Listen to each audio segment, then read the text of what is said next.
This is a 2009 Volkswagen Tiguan. The front strut I'm going to replace, and I'm replacing with this Monroe part number 272312. It's the same part number for both sides. One side I already replaced. Sorry about the light. Let me see if I have the light here.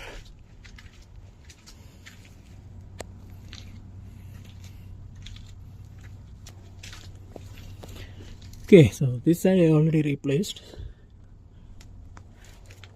the top bolts. There is a clip here on this plastic trim.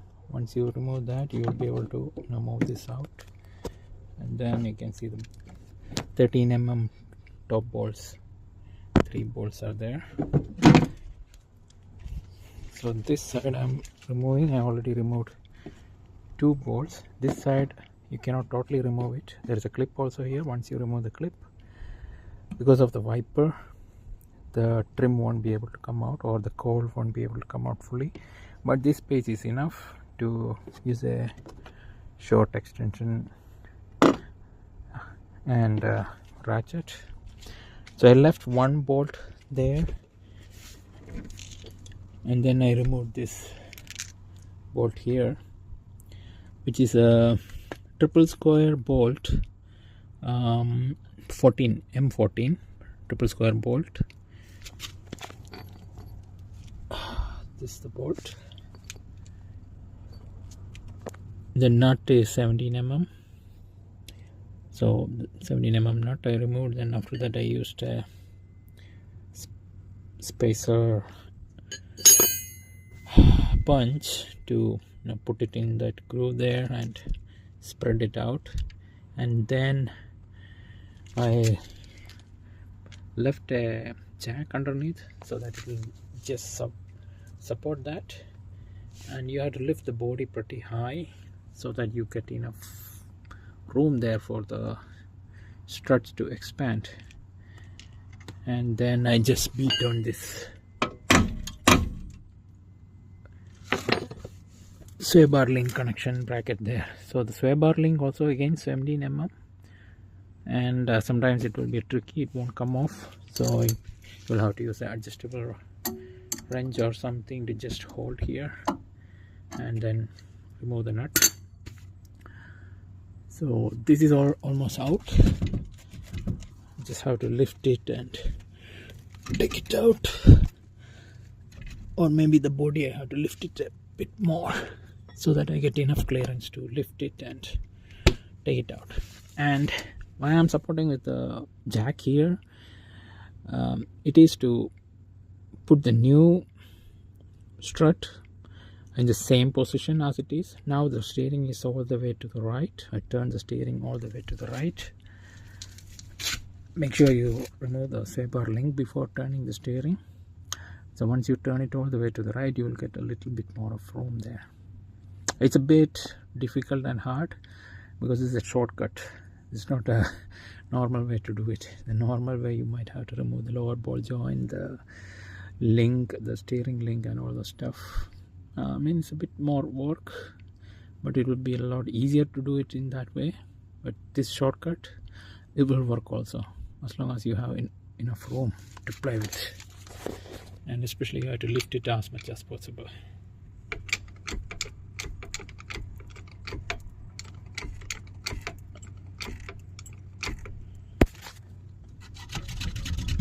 Okay, so it's loose now.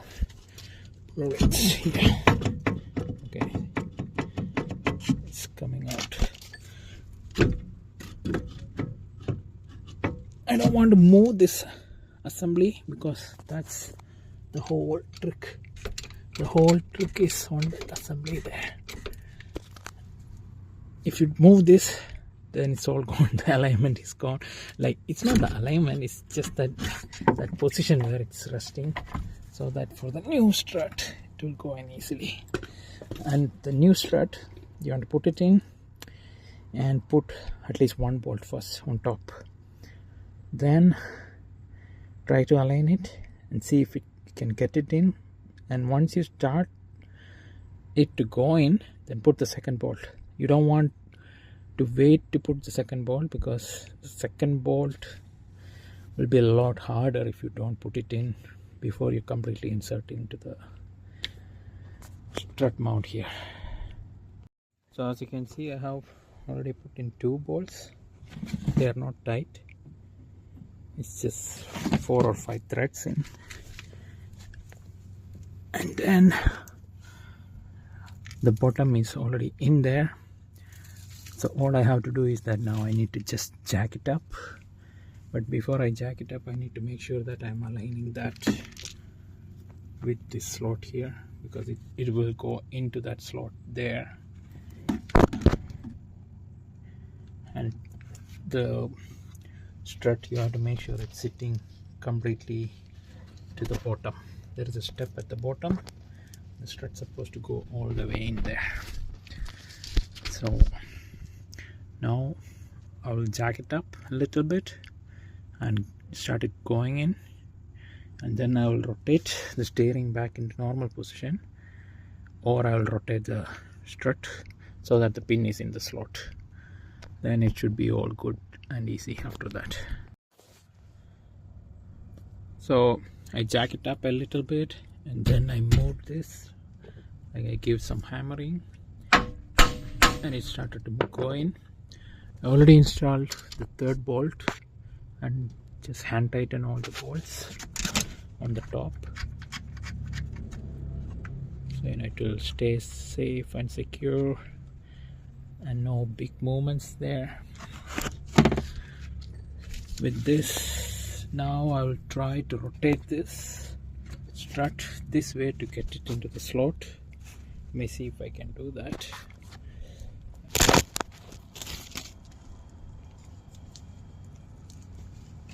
Oh, it doesn't want to move. So yeah, I'm just going to hammer it. Going to jack it a little more. So when I jack it, you can see it's kind of okay. Now it's hitting there, so I shouldn't jack it anymore. I have to bring it down a little and see if I can hammer this and bring the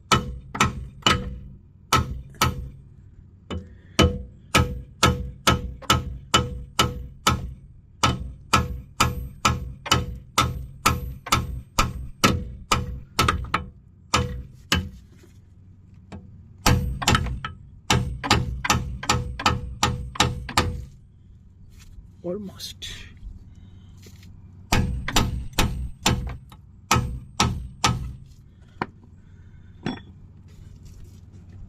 Yeah, I have to hammer it.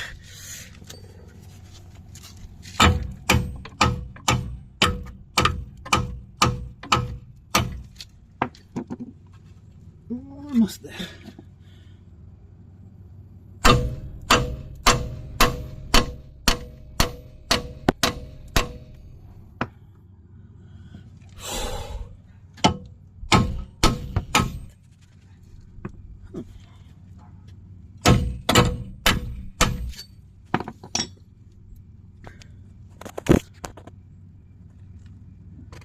Yeah, it's aligned. Now I can jack it up a bit more. See,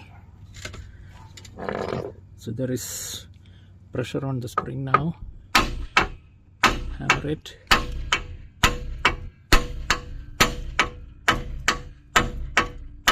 It's going in. See, yeah, it just slide in when you do the jack up. See, so easy. And look at the bottom, it needs to sit all the way down here, which is not yet. So I'm jacking it up a little more, then going to give some hammering, because you can see that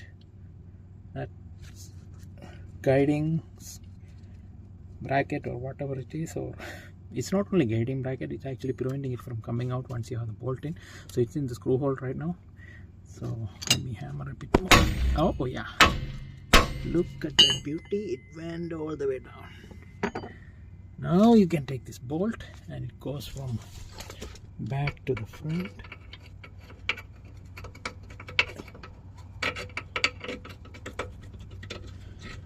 This bolt is really rusty, so it won't be easy to put it in.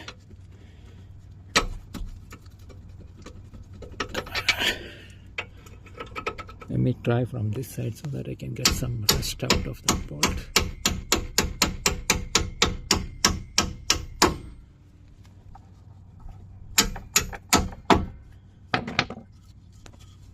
Oh. So anyway, yeah, this is how you could do it a lot easier. So yeah, you need to have 2 jacks in order to do that, or you use the jack and bring the car load up almost like it's like 1.5 feet up on the ground. If you have a hoist, no issues. It's only if you are working on the ground.